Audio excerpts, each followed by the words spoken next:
Diyos Babasa na na naman. hindi tayo nag-iisa sa pag-celebrate ng araw ng Pasko. Thank you, Lord, for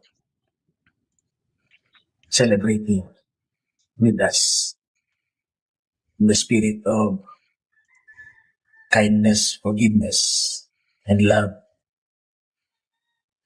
Thank you. Diba? Kindness and forgiveness and love. Yun na nga eh. Gusto niyang magkaroon ng ala style Zulaika. Mailabas siya ni Zara. Eh ano ba naman kasi yung ginawa niyang dramang bukid niya? 'Di ba? Hindi nga malinaw eh kung ano yung nasa balikat niyang 'yan. 'Di ba? Meron ba talagang operation? So, ang sinasabi rito is a microscopic Chauvinist yung klase ng. So, tinignan ko 'yun, sinuri ko ano bang klase yung operation na 'yan.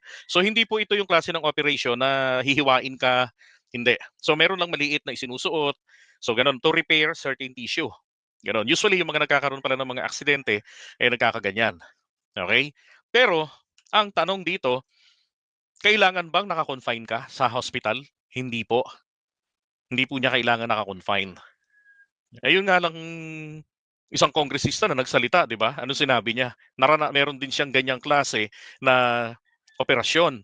Pero after 2 days, uwi na siya, 'di ba? Oh, ang pinapunta nila from the PNP General Hospital isang doktor, pero hindi naman po niya attending physician. So ano 'to? 'Di ba? Ang ating PNP chief dapat ito makialam. Kasi paano 'to gaguhan, 'di ba? At meron siyang ganyang drama. I am not a police officer for nothing, Knox. Diba? I'm not a police officer for nothing. Talaga lang ha. Diba? And he's actually appealing dito sa mga kabatch niya ng 1997. Yan, PNPA Kapanalig 97. So ano ibig sabihin nito? 'Di ba? So obviously, yun nga po, umaapila siya ng suporta sa kanila. Yun. So, meron na ba tayong history na police ng kudeta? 'Di ba? Ito yung sinasabi ni Bato de la Rosa noon dyan. What is happening to our country? Even the human rights of a police colonel is being trampled on by the government that he has sworn to serve and protect. Yun na nga eh. Sworn to serve and protect. Di ba? Pero, kung inyong maalala, ang kanyang atraso po ay ito kasi. Ito Ayan, from Ashley Garbin. Isa sa talagang Marcos loyalist yan. Dating nakasama rin sa pagsuporta, pagtatanggol kay dating Pangulong Duterte. Sabi niya rito, nung panahon ni ex-President Duterte, itong si Colonel Grijaldo, siya ang Chief of Police ng Mandaluyong nung pinatay si Attorney Wesley Barayuga. Okay? Si Attorney Wesley Barayuga ay dati rin pong itong general at graduate naman po ito ng PNP. Oh. Ano ba to? Mag-aaway ba? Ito ano ba gusto mangyari ni Grijaldo sa kanyang pag-apila ng suporta sa kanyang mga kabatch? Magbanggaan? Paano naman tong mga kabatch ng PMA? Oh, PMA si Wesley Barayuga. Ano to, magbanggaan kayo? Magkaroon tayo ng malaking kaguluhan dito sa pagitan ng mga state forces? 'Di ba? Ganun ba 'yun? Oh.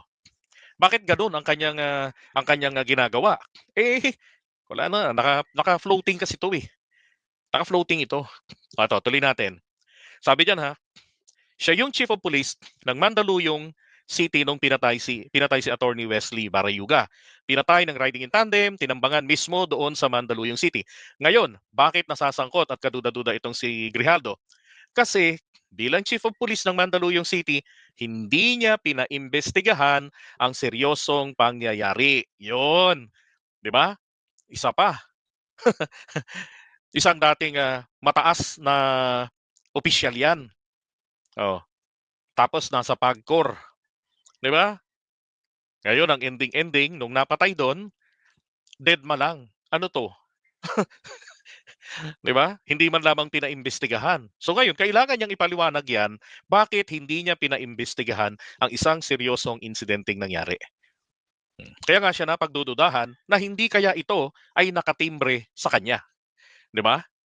Kasi bilang isang chief of police dapat lalo na isang dating ranking official, isang uniform ranking official ang napatay sa teritoryo mo, dapat meron kang malalimang investigasyon diyan, meron kayong follow-up, pero bakit walang nangyari?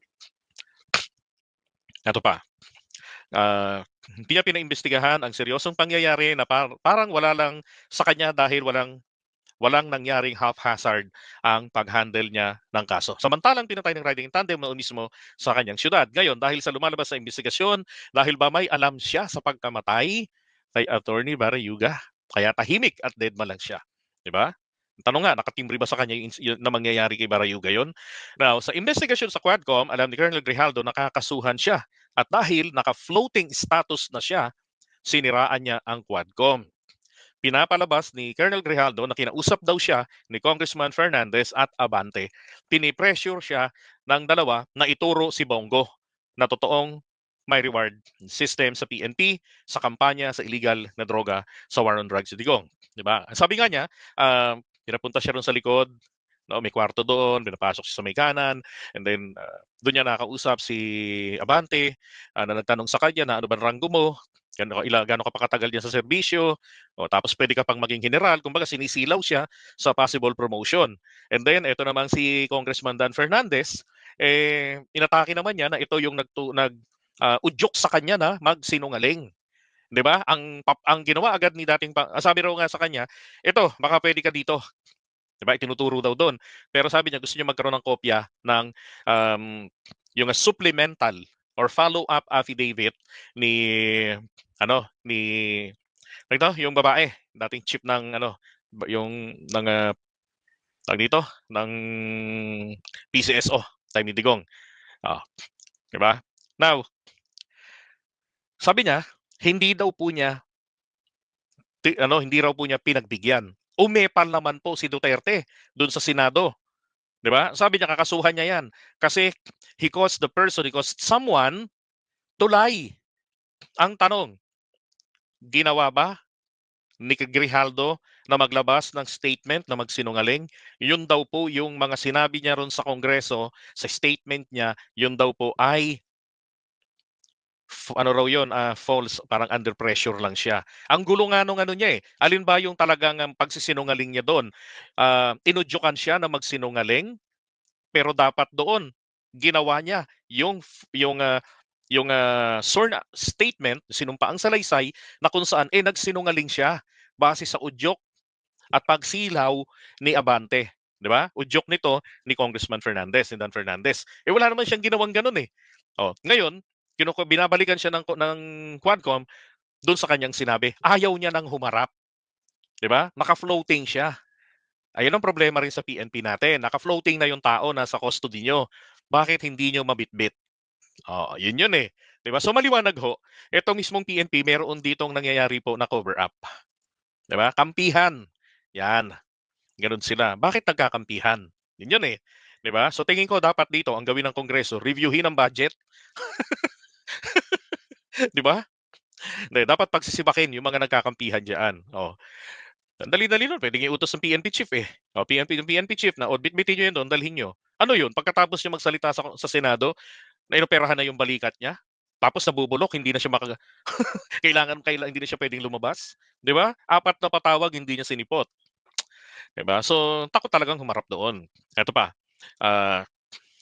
Ayun si Royina Garma, yung sinasabi niya na yung sworn statement, nandoon naman sa hearing, abogado ni Royina Garma, yan. Kaya sabi nila na hindi totoo yung sinasabi ni Grijaldo. Ngayon dahil pinapatawag si Colonel Grijaldo para panagutin ang mga akusasyon na siya ay pinipressure nila Dan Fernandez, Abante, never na siya sumipot, di ba? 4 na hearing, hindi niya po sinipot. Okay, so may sakit. No, napikon ho sina Pami Zamora, yung kapatid ng mayor ng San Juan at kapatid rin ni Kulot.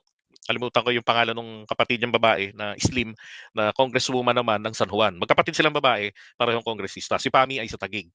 Now, si Congresswoman Zamora na ngayon ang bagong contempt queen, pinalitan niya na si Kong Paduano. Kaya tama lang yan, panagutin ang dapat panagutin. Ikulong lahat ng mga alagad ni Duterte, mga utak sa sindikato, lahat ng pag-iisip, hindi para sa bayan at mamamayan ng kanilang loyalty, kundi para lang sa isang tao ang loyalty nila. Di ba? Totoo naman yun eh. So ngayon, ang nangyari po, ito na yung mga pagdadramang bukid nila kay Grijaldo, yung video na yon, na binabasa na naman yung script niya, tapos eto, sinulat niya doon sa t-shirt, I am not a police officer for nothing. Dapat ganon. Diba? I serve my country and the Filipino people without fear in favor. Bakit di ka humarap doon sa Kongreso? Sa Quadcom. Yan, hingi ng tulong dito sa PNPA Kapanalig 97. Ano to? Gusto mong ipahamak din sila? 'Di ba? Now, ito ho yung political strategies ng mga Duterte, si Malutequilla. No? At ito hindi na rin to nakatiis nung kamakailan eh. Sumama na rin to sa rally ng mga EDSA boys, 'di ba? Yung mga nagrarally, balak nilang magtayo yata ng panibagong EDSA shrine kung hindi yung ano naman Robinson's Shrine. Robinson's Galleria Shrine. Ngayon, sabi rito, remember and pray for Colonel Grijaldo noong December 23. May the Holy Spirit, wow, strengthen his resolve. He remains detained in the HOR. Ito naman si pambansang dalaga ng Pilipinas, isang troll nila, si Marcos Jr. na hindi maisip palayain si Colonel Grijaldo. Itong talagang maliwanag na hindi ho naiintindihan ang sistema. Paanong mangyayaring si PBBM ang magpapalaya kay Grijaldo? Hindi naman po siya ang nag-utos na ikulong yan. Hindi po pulis, hindi po AFP ang nagpakulong at nagkulong kay Grijaldo. Di ba? Legislative Department ang nagpakulong at nagkulong sa kanya. Equal branches of the government. Ang executive, the president, and then ang legislative, yung Kongreso ng Pilipinas, Senado at House of Representatives, and then ang judiciary. Walang pwedeng mag-utos sa isa't isa. Magkakapantay lang sila. Oh. Diba? So, ang ginagawa ho talaga ng kampo ng mga to, ng mga Duterte rito, is idirekta sa ating Pangulo ang sisi sa lahat ng nangyayari. Kahit nakagagawan ni Grijaldo kung bakit siya na-cite in contempt at kung bakit siya nakulong. Ultimo nga ang Senado, sinisisi niya rin eh. Sabi niya kay Bato, nagpunta ako diyan sa Senado, sinabi ko lahat ng totoo. Pero ngayon, ngayon binabalikan ako ng House of Representatives, hindi naman ako kayang ipagtanggol ng Senado. 'Di ba? Di sana inisip niya 'yun eh, ng maigi. 'Di ba? Sabi nitong isa ulit, sabi niya, wala kasi talagang puso. Wala raw puso si PBBM. Tapos feeling hope siya ng mga Pilipino. Ay nako. So ngayon, ano ho nangyari, 'di ba? Di ayun, nilangaw etong pagdadramang bukid ni Colonel Grijaldo. Okay? So ngayon, ito rin po, again, pinaanyaya ko po sa inyo na suportahan po natin ito hong darating na impeachment yung pro-impeachment Sara rally. Again, sa January 18 po 'yan. Okay, gaganapin. Yan po sa EDSA People Power Monument. Yan. Okay, ipakita ang ating puwersa sumama sa EDSA. Yan. January 18, 2025, 1 p.m. EDSA People Power Monument. Yan. Ito naman ang pro-impeachment. Yung sa INC is a 13. Magkakaiba naman ng venue.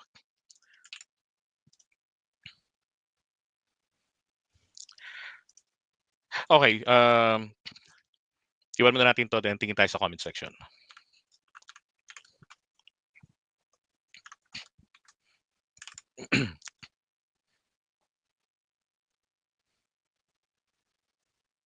Yun, galing nga yung sa script nila, 'di ba? Kay Duterte na I am not a Filipino for nothing, blah blah blah. Ako, I'm not a Filipino for nothing. 'Di ba? And I hate injustices done, 'di ba? By the previous administration. Nakakairita kasi na sinuportahan natin, ginalang natin, respeto natin, 'di ba? Tapos ang gusto na naman i-take over na naman ng gobyerno. So ano ba 'to? May magla-live ulit tayo tungkol naman diyan sa ano ba talaga yung pinakakabuuan ng lahat ng ito.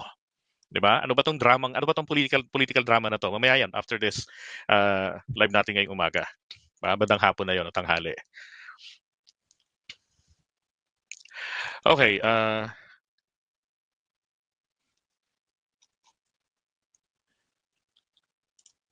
yeah, si Garma. Hindi ko nakita kanina. Shoutout sa'yo, pare. Go Philippines in the house. Yan. Okay, yun tayo baba.